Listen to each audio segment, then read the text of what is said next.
Kajian Solusi. Ngaji ilmu, dapat solusi. Yang kamu bayangkan tentang rezeki jangan cuman sekedar apa yang masuk ke dalam perutmu. Anda bersama Kajian Solusi, dapatkan solusi hidup lewat kajian. Selalu ikutin kami dan jangan lupa subscribe, like, share, dan nyalakan loncengnya agar selalu dapat kajian terbaru untuk menjawab solusi yang Anda cari. Terima kasih sudah setia ikutin Kajian Solusi. Assalamualaikum warahmatullahi wabarakatuh. Habis lebaran rezeki pada seret ustazah. Gitu katanya, betul? 10 hari habisnya lebaran yang banyak di Pegadaian. Duit udah kehabisan. Gadai-gadai gelang, kalung, begitu? Enggak, insya Allah. Saudaraku sekalian yang saya muliakan, rezeki itu bukan hanya sebatas uang, bukan hanya sebatas makanan, melainkan manusia itu terdiri dari 3 hal, ketiganya memerlukan rezekinya masing-masing. Manusia disebut manusia karena punya badan. Kalau nggak punya badan namanya hantu. Kita punya badan. Badan perlu rezekinya. Makanan, pakaian, rumah tempat tinggalnya badan. Sekarang ada lagi nih yang dianggap lebih mendesak, casan.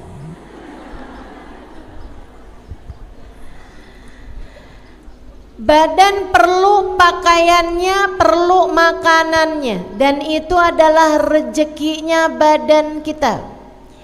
Tapi selain daripada badan, manusia juga punya yang namanya akal, pikiran. Ini juga perlu rezekinya.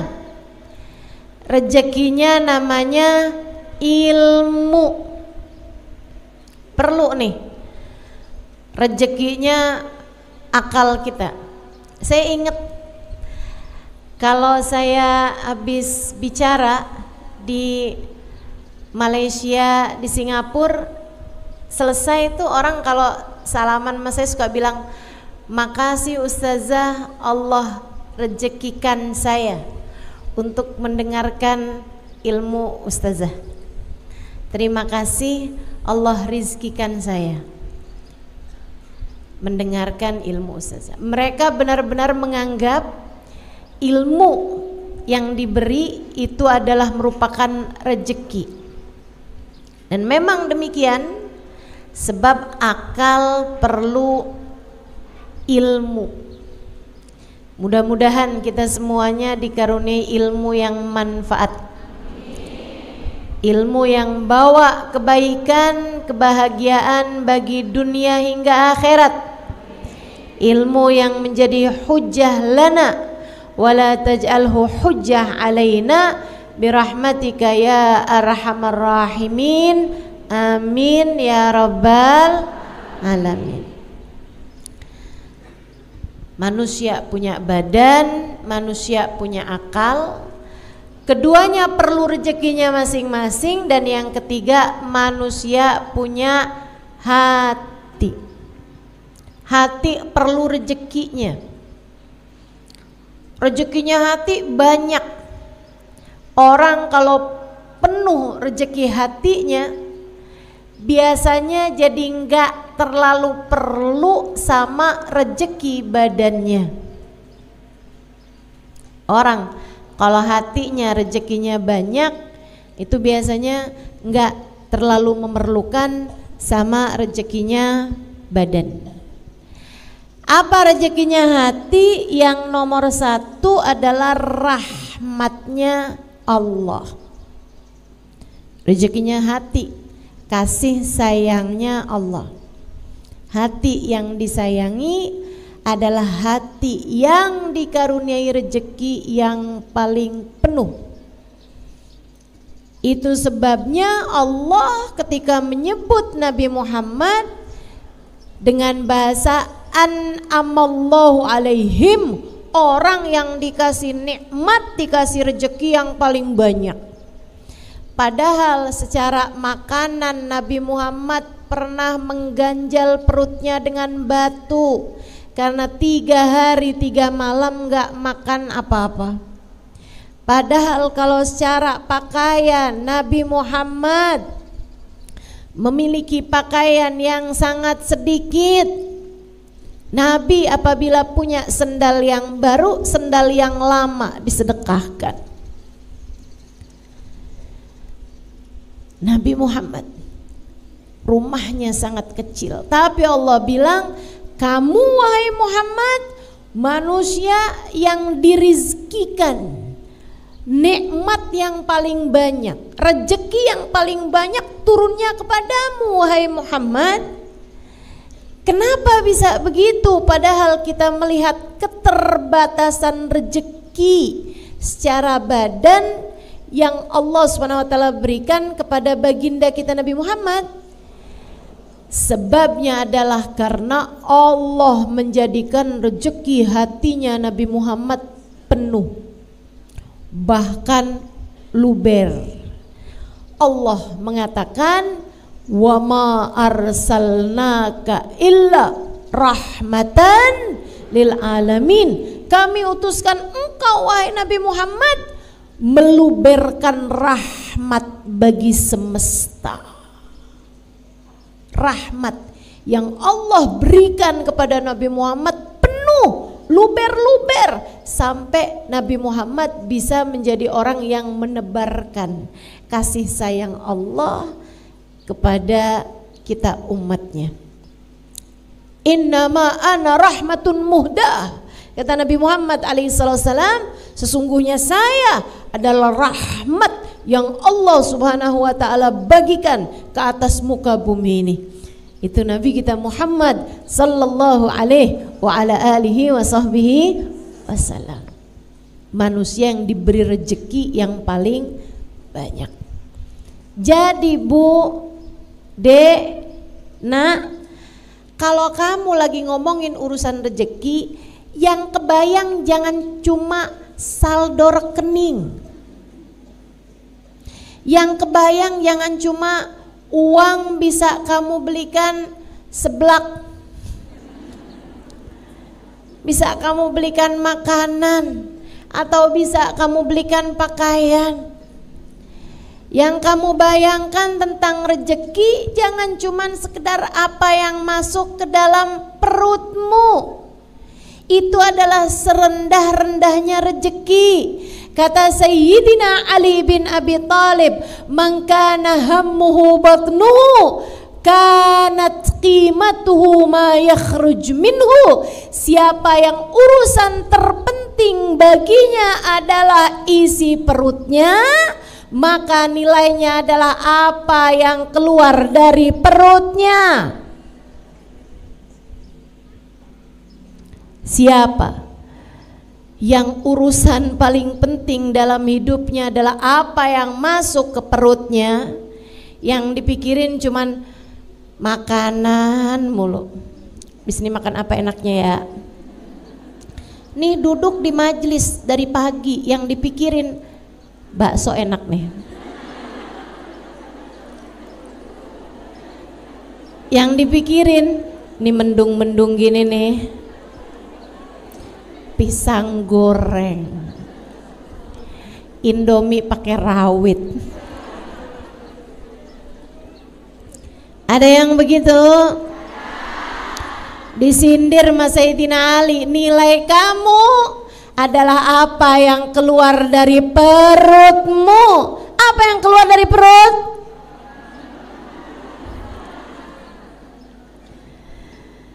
Ya Allah, rezeki bukan cuman sekedar itu Bu. Rezeki bukan cuma itu Dek.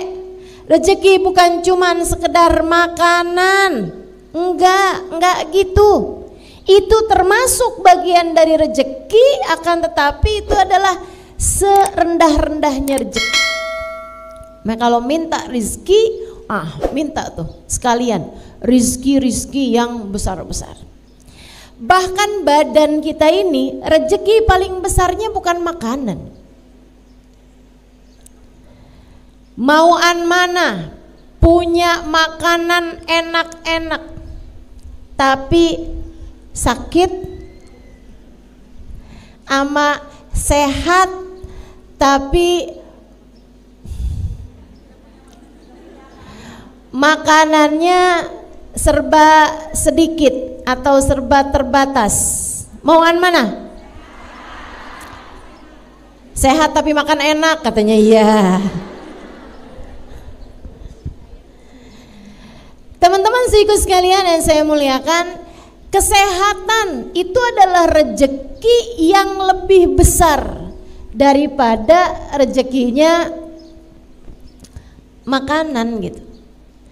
Kita tuh sama Allah kalau dikasih sehat, Bu, makan apa aja enak, betul?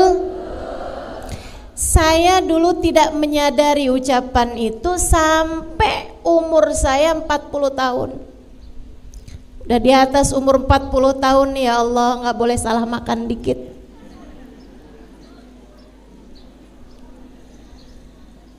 Ada ibu-ibu yang nyaut, betul. Senasib kamu ya Bu ya. Ibu-ibu seiku sekalian saya muliakan, orang kalau badan sehat makan apa aja juga enak. Tapi begitu badan lagi nggak sehat, begitu badan lagi nggak enak, ya Allah, ya Allah. Makanan mahal-mahal, makanan enak-enak, jadi nggak bisa dimakan. Karenanya lebih daripada sekedar rezeki berupa makanan, kamu harus minta kepada Allah Subhanahu wa taala rezeki berupa kesehatan, sebab kesehatan lebih bernilai daripada makanan. Saudaraku sekalian saya muliakan, ini rezeki nih macem-macem. Jadi bukan hanya itu. Rezeki berupa kenyamanan, rezeki berupa memiliki keluarga yang saling sayang, memiliki keluarga yang saling mendukung satu sama lain. Rezeki apa bukan rezeki? Rezeki. Nih akal kita nih perlu rezeki berupa ilmu. Tapi ilmu itu juga ibu-ibu saudaraku sekalian yang saya muliakan, adik-adik semuanya, enggak asal ilmu bisa Allah Subhanahu wa taala rezekikan kepada kita. Kita perlu guru buat menyampaikan ilmu dengan cara yang paling indah. Guru saya Habib Ali Al-Jufri pernah mengatakan, saya ketika membaca berita teroris bawa bom bunuh diri, ngebom, saya kalau baca berita ada pasukan-pasukan bawa bendera la ilaha illallah Muhammad Rasulullah, nyerang anak-anak, nyerang orang-orang tua, bawa ketakutan di hati manusia. Beliau mengatakan, saya kalau mendengar ajaran-ajaran yang haram, bid'ah, syirik, berziarah ke makam, syirik, wah, kata Habib Ali Al-Jufri, saya bersyukur tidak mendapatkan guru seperti mana yang mereka mendapatkannya. Bu, kalau kita berguru dengan orang yang sama dengan yang mereka berguru, belum tentu kita jadi orang-orang yang bisa menikmati maulid, bisa menikmati sholawat, bisa merasa haru, cinta, bahagia ketika merasakan kedekatan dengan baginda Nabi besar Muhammad sallallahu alaihi wasallam. Betapa ternyata memiliki guru yang bisa membawa kita kepada rasa cinta kepada Allah, rasa cinta kepada Rasulullah adalah rezeki yang luar biasa besarnya, yang harus terus-terusan kita minta pada Allah Subhanahu wa taala.